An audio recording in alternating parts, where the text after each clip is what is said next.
ಅಯೋಧ್ಯೆ ರಾಮಮಂದಿರ ಮಾದರಿ 5 ಉದ್ದೇಶ ಇಟ್ಕೊಂಡು ಪ್ರದರ್ಶನ ಮಾಡ್ತಾ ಬರ್ತಾ ಇದ್ದೀವಿ.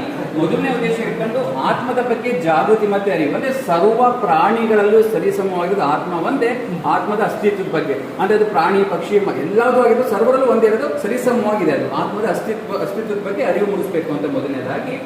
ಎರಡನೇದಾಗಿ ರಾಮನ ಅವತಾರ ತ್ರೇತಾಯುಗದಲ್ಲಿ ಏನಕ್ಕಾಗಿತ್ತು ಅಂತ ಹೇಳಿದ್ರೆ ಧರ್ಮ ಶಿಕ್ಷಣ ಮತ್ತೆ ಆತ್ಮಾಜ್ಞಾನದ ಉಪದೇಶಕ್ಕೋಸ್ಕರ ರಾಮನ ಅವತಾರ ತ್ರೇತಾಯುಗದಲ್ಲಿ ಆಗಿದೆ.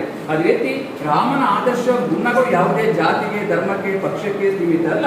ರಾಮ ಬಂದು ಸೂರ್ಯವಂಶದವನು, ಸೂರ್ಯ ಸರ್ವರಿಗೂ ಯಾವ ತರ ಬೆಳಕನ್ನು ಕೊಡ್ತಾನೆ ಅದೇ ರಾಮನ ಆದರ್ಶ ಗುಣಗಳು ಸರ್ವರಿಗೂ ಬೇಕು ಅನ್ನೋದು ಎರಡನೇ ಉದ್ದೇಶ. ಮೂರನೇದು ಸಮಾನತೆಯನ್ನು ಹಂಚುವಲ್ಲಿ ಪಂಚಭೂತಗಳು ಅಂದ್ರೆ ಆಕಾಶ ಭೂಮಿ ಗಾಳಿ ನೀರು ಬೆಳಕು ಸರ್ವರಿಗೂ ಸರಿಸಮವಾಗಿ ಹಂಚುತ್ತಾ ಇದ್ದಾರೆ, ಯಾವುದು ಭೇದ ಭಾವ ಮಾಡ್ತಾ ಇಲ್ಲ. ಅದಕ್ಕೆ ಪಾಠಗಳೇ ತುಂಬಾ ಇದೆ. ಮೂರನೇ ಉದ್ದೇಶ.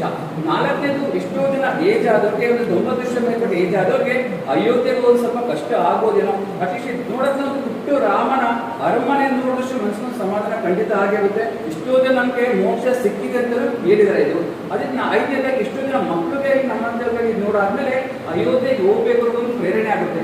ಎಲ್ಲ ಉದ್ದೇಶದಿಂದ ರಾಜ್ಯಾದ್ಯಂತ 108 ಕಡೆ ಪ್ರದರ್ಶನಗಳನ್ನು ಭೀಷ್ಮ ಪ್ರತಿಜ್ಞೆ ಮಾಡ್ಕೊಂಡು ಇದು 81ನೇ ಪ್ರದರ್ಶನಕ್ಕೆ ಕೊಪ್ಪಳ ಡಿಸ್ಟಿಕ್ಕು ಕುಷ್ಟಗಿ ತಾಲೂಕು ತಾವರೆಗೆರೆಗೆ ಬಂದಿದ್ದೀನಿ. ಆರ್ಯ ವೈಶ್ಯ ಸಮಾಜದಿಂದ ಎಲ್ಲ ಪ್ರದರ್ಶನ ಮಾಡ್ತಾ ಇದ್ದಾರೆ.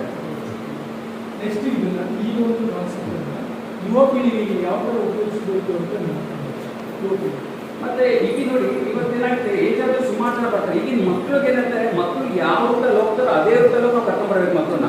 ನಾವು ಇಲ್ಲೇ ನಿಂತ್ಕೊಂಡು ಮಕ್ಕಳನ್ನ ಬಾಂಧ ಪಡೆಯಲ್ಲ. ಇವಾಗ ಎಷ್ಟೋ ಜನಕ್ಕೆ ಏನ್ ಮಾಡ್ತಾರೆ, ಈಗಿನ ಮಕ್ಳಿಗೆ ಮೈಂಡ್ ಸೆಟ್ ಏನ್ ಗೊತ್ತಾ, ನಾವು ಮಕ್ಕಳು ನಮ್ಮ ಮೈಂಡ್ ಸೆಟ್ಗೆ ಬರಲ್ಲ, ನಾವೇ ಮಕ್ಕಳು ಮೈಂಡ್ ಸೆಟ್ಗೆ ಹೋಗಿ ಅವ್ರನ್ನ ಯಾವ ತರ ಸಂಸ್ಕೃತಿ ಧರ್ಮಬದ್ಧವಾಗಿ ಕರ್ಕೊಂಡ್ ಬರ್ಬೇಕು ಅಂದ್ರೆ ಅಲ್ಲಿ ಯಾವುದೇ ತರದ್ದು ಮನಸ್ಸಲ್ಲಿ ಅಂದ್ರೆ ಅವ್ರಿಗೆ ಇವಾಗ ಯಾವುದೇ ಒಂದಾಗಿ ಇವಾಗ ಅಧ್ಯಾತ್ಮ ಅಂದಿದ ತಕ್ಷಣ ಏನು ಮಗ ಸನ್ಯಾಸ ಸ್ವೀಕಾರ ಮಾಡಿದಷ್ಟು ಮನಸ್ಸಲ್ಲಿ ಮೈಂಡ್ ಸೆಟ್ ಮಾಡ್ತಾರೆ. ಅಂದ್ರೆ ಅಧ್ಯಾತ್ಮ ಅಂದ್ರೆ ಅದೆಲ್ಲ ಬಿಡಿ. ಅಧ್ಯಾತ್ಮ ಏನಪ್ಪ ಅಂದ್ರೆ ಸದಾಕಾಲ ಹಸನ್ಮುಖರಾಗಿದ್ದು ಪ್ರೀತಿಯನ್ನು ಹೊರಹೊಮ್ಮಿಸಿದ ಜೀವನವನ್ನು ಸಂಭ್ರಮದಿಂದ ಆಚರಿಸ್ಬೇಕು. ನೋಡಿ ಅವ್ರ ಹೆಂಡತಿ ಮಕ್ಕಳು ಮನೆ ಎಲ್ಲ ತರ ಜೀವನದಿಂದ ಸಂಭ್ರಮದಿಂದ ಆಚರಿಸೋದೇ ಅಧ್ಯಾತ್ಮ ಅಂತ ಹೇಳ್ಬಿಟ್ಟು ಆ ಮಕ್ಕಳಿಗೆ ಆ ಒಂದು ಅವೇರ್ನೆಸ್ ಮೂಡಿಸ್ಬೇಕು. ಅಧ್ಯಾತ್ಮ ಅಂದ್ರೆ ಸನ್ಯಾಸತ್ವ ಅಲ್ಲ, ನೀವು ಫ್ಯಾಮಿಲಿ ಹೆಂಡತಿ ಮಕ್ಕಳು ಎಲ್ಲಾ ತರ ಇದ್ದು ಸಹ ನೀವು ಆನಂದವಾಗಿ ಜೀವಿಸಬೇಕು ಅನ್ನೋ ಬಗ್ಗೆ ಅದ್ರ ಬಗ್ಗೆ ಅರಿವು ಮೂಡಿಸ್ಬೇಕು. ಬಟ್ ಅಷ್ಟು ಇಂಟ್ರೆಸ್ಟ್ ಕೊಡಲ್ಲ.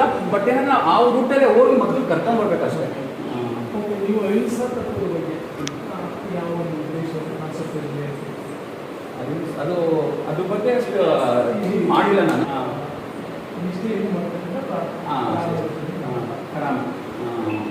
ರಾಮನ ಬಗ್ಗೆ ಹೇಳ್ಬೇಕಂದ್ರೆ ನೋಡಿ, ಈಗ ಎಷ್ಟೋ ಕಡೆ ರಾಮನ ಬಗ್ಗೆ ರಾಮ ರಾಮ ರಾಮ ಅಂತ ಹೇಳ್ತಾರೆ. ಅದರ ಒಂದು ಉದ್ದೇಶ ರಾಮ ಏನಪ್ಪ ಅಂದ್ರೆ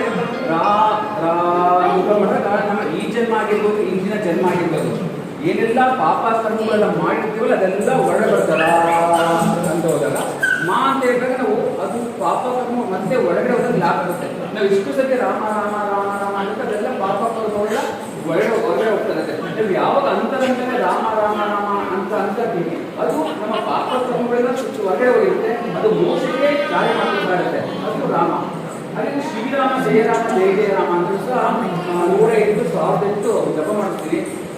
ಅದು ಶ್ರೀ ಅಂದ್ರೆ ಲಕ್ಷ್ಮಿ ಅಥವಾ ಶಕ್ತಿಯ ಸಂಕೇತ, ರಾಮ ವಿಷ್ಣುವಿನ ಅಂಶ ಇರುತ್ತೆ, ಮಾತ ಶಿವ ಇರ್ತಾನೆ, ಶ್ರೀರಾಮನ ಹನುಮಂತ ಇರುತ್ತೆ, ಮತ್ತೆ ಸಾಕ್ಷಾತ್ ಶ್ರೀಕೃಷ್ಣನ ಒಂದು ಮನುಷ್ಯನ ಸಹ ಇರುತ್ತೆ. ಅದರಿಂದ ಶ್ರೀರಾಮ ಜಯರಾಮ ಜಯ ಜಯರಾಮ ನಾವು ಯಾವುದೋ ಒಂದು ಸಂಕಲ್ಪ ಮಾಡ್ಕೊಂಡು ಕೂತ್ಕೊಂಡಾಗ ಧರ್ಮ ಬದಲಾಗಿದ್ರೆ ಖಂಡಿತ 5 ದೇವರ ಅನುಗ್ರಹ ಆಗೋದಿಲ್ಲ ಅಂತ ನಾನು ಮಾಡ್ತಾ ಹೋಗ್ತಾನೆ. ಇದು ಇಷ್ಟೇ ಟಾಪಿಕ್ ಇಟ್ಟಿರೋದು. ಜಾಸ್ತಿ ಹೋಗ್ಬಿಟ್ಟು ಏನಾಗುತ್ತಾ ಎಲ್ಲರೂ ಕನ್ಫ್ಯೂಸ್ ಮಾಡ್ಕೊಂಡ್ಬಿಡ್ತಾರೆ. ಅದರಿಂದ 2 or 3 ಇದ್ರ ಬಗ್ಗೆ ಮಾತ್ರ ಇನ್ಫಾರ್ಮೇಶನ್ ಕೊಡ್ತೀನಿ. ಅಷ್ಟರ ಬಗ್ಗೆ ಅದೇ ಮೈಂಡಲ್ಲಿ ಇರಬೇಕು ಅನ್ನೋದು. ರಾಮ ಶ್ರೀರಾಮ ಜಯರಾಮ ಜಯ ಜಯರಾಮ. ಧನ್ಯವಾದಗಳು. ಖಂಡಿತ ನಾನು ಖುಷಿ ಆಯ್ತು ನೋಡಿ, ಇವತ್ತು ನಿಮ್ಮಲ್ಲಿ ಭೇಟಿ ಆಗಿದ್ದು. ರಾಮನ ಇಚ್ಛೆ ಅದು, ಎಲ್ಲ ಇಚ್ಛೆ ಇದ್ರೆ ಮಾತ್ರನೇ ಭೇಟಿ ಆಗೋದು. ಮತ್ತೆ ಇನ್ನು ನೋಡಲಿಕ್ಕೆ ಒಳ್ಳೆ